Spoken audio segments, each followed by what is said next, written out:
Here is the tweet that started it all from Elon Musk. Here it is. Am considering taking Tesla private at $420. Funding secured. Joining us now, former SEC attorney Teresa Goody.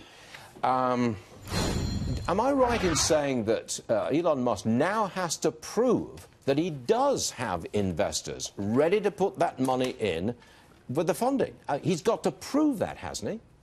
He does indeed have to prove that, and the SEC is ultimately going to be the decision maker here, but he's going to have to prove that these conversations have been ongoing and funding is indeed secured. Otherwise, this is fraud.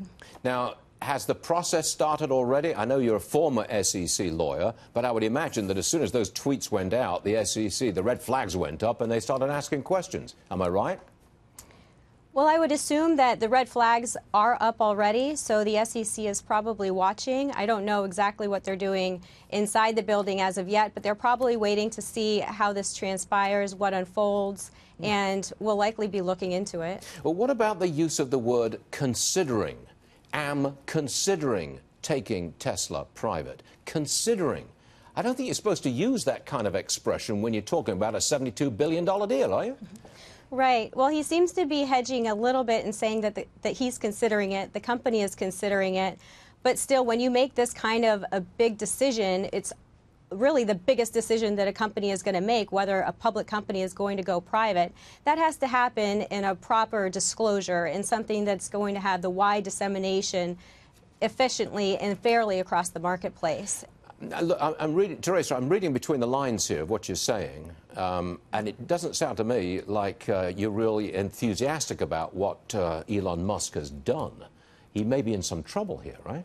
I think so. I think so, definitely, because you don't blurt these kinds of things out as an officer of a company, of a public company. You can't blurt these things out on Twitter.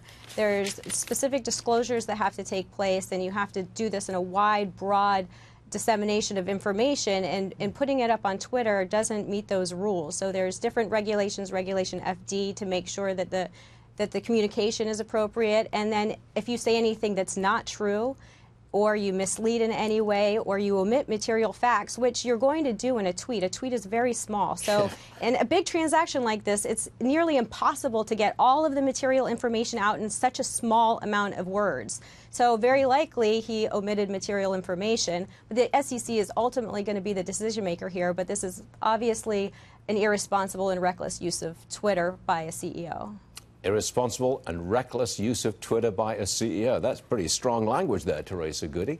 But we appreciate you coming on the show and telling us all about it. By the way, the stock pre-market is now down about $10 per share. Thanks, Teresa. We appreciate you being with us. Thank you very much indeed.